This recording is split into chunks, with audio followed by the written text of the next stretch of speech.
There was a Mitchell report that came out in 2003, correct me if I'm wrong. There were 103 names on that report. Barry Bonds wasn't one of them. You know what else wasn't on that report? Anybody else who hit 73 home runs. You know what else? What did happen with McGwire and Sosa? Nobody hit 73 home runs. The fact of the matter is what he did is what he did. And for people, and I'm calling out all of the networks, all of us, I said us because I work with them, the networks and the sport of Major League Baseball, profiting off of this. We put the home run chase on SportsCenter. They had it on every other network as well. You watched the home run chase by Barry Bonds. Bud Selig was in attendance at the time when he was smacking those home runs. Baseball was reaping the profits from his exploits. The networks was reaping the profits from his exploits. But suddenly we want to sit up here and act like it didn't happen while everybody's wallets are padded from his greatness. Hell no. I saw him at the NBA Finals. The first thing I did, because I had never met him before, I walked up to Barry Bonds and I gave that man a hug. You know why? Because I don't give a damn what happened and what he was doing. He is one of the greatest ever. As far as I'm concerned, he is the home run king. And as far as I'm concerned, this man smacked 73 home runs in a season. You could call it what you want. He cheated! Oh, whatever. Oh, come on. He took the steroids forever. His head expanded. Yeah, I agree. He 24 home runs more than he ever hit in that 1 year. True. McGwire picked up the phone and cried his eyes out to Maris's mother.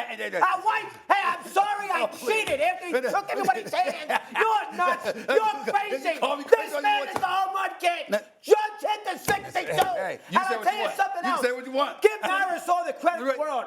Everybody rooted for Judge. And look how much pressure he had the last 2 weeks. Yeah. He had a lot of trouble. Brutal. Look at Maris. Right. Everybody rooted for Mantle. The Yankee fans wanted Mantle to do it. Everybody loved Ruth. Right. The commissioner put an asterisk next to it. His hair fell out. I have more appreciation now for Maris with the 61 because of Judge. Well, what drugs Bonds cheated. What's the matter with you? Don't you care? Don't you care? I don't. Oh, come on, you're nuts. Because they gave you a hug at the NBA Finals. No. He did not give me a hug. I went up and gave him a hug. Why? I said that because he's one of the greatest ever. That's why. I'm not arguing that. Hold on. We're not arguing that. He's not the home run king, though. You're trying to forget.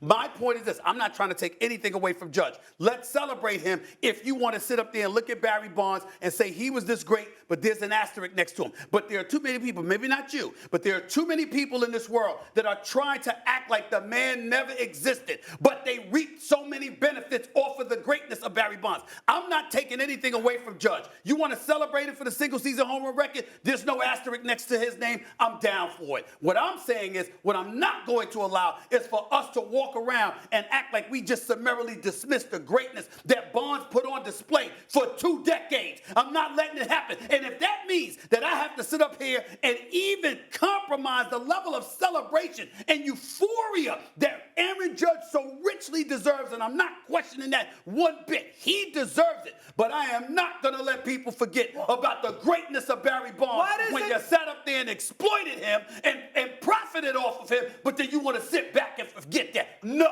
I'm not doing it. I didn't profit off. I'm talking about me. I'm not talking about Selig or Manfred. Well, I am. I'm talking about me. I didn't profit off Barry Bonds. I'm a Giant fan. I rooted like hell for him. I was there in '93 when he hit the 46 homers. Did you suspect? Hit 3 homers against LA year. Did you suspect that he was using the cream in the clear? I sure did. I saw his head. Tell me. I saw his head. I got a question.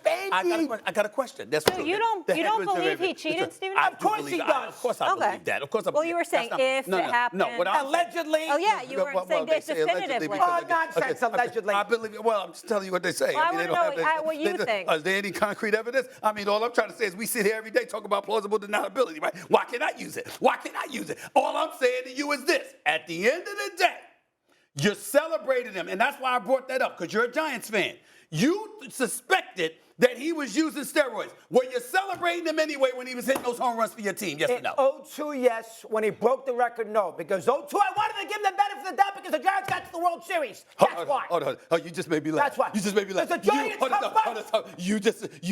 come first. You just admitted you wanted to give somebody the benefit of the doubt. Mando Russo wanted to give somebody the benefit of the doubt. Now that's funny. You just made me laugh. You got to be kidding me. Can I ask you a question? Yes. Why doesn't Bonds do what McGwire do? He went on with the K-Rod thing a couple weeks ago. Why does he just say, you know what? McGwire. I screwed up. I did a bad thing. I did steroids. Let's move on. Why does it? We all know he did it. Why doesn't he just admit it and we can all move on? I can answer that question for you. Wasn't it Mark McGwire that sat down with Bob Costas and was crying and all this? Right. Because he was about to be hired as a coach. Was it for the Dodgers? For the Dodgers, Cardinals? Cardinals. The Cardinals. Hitting coach. So he wanted a job.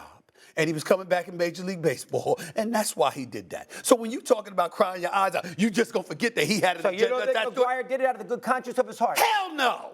Absolutely. Hold on. I disagree with him on that. You ready for this? Yeah. Hell no. So why did he call Maris's wife? Time out. That's not the same as being in a public forum and acknowledging that. No, but clearly he had felt guilt and remorse. He wanted to clear his conscience. That's the point. I can do anything privately when nobody's watching. What is he, Marlon? He had prom. Is he Marlon Brando? He's this great actor. Wait a minute. Didn't you say Roger Maris's son told you that? Yes. When did he tell you that? 10 days ago. 10 days ago. So in other words, we didn't know until 10 days ago. How long ago was that? How long? Well, we knew about You interviewed him. I'm not blaming you. I'm not blaming you. He asked good questions. He got to it. No. You never missed the point. I'm not blaming you for it. I'm making the point. Mark McGwire smacked 70 home runs in 1998. And Chris Mad Dog Russo just heard from his son, Roger Maris's son, 10 days ago. So that means before 10 days ago, 20 10 days ago, he apologized. He spoke to him 10 days ago. I spoke to him on the air. I don't know when Maris picked him. Thanks for watching ESPN on YouTube. For live streaming sports and premium content, subscribe to ESPN+.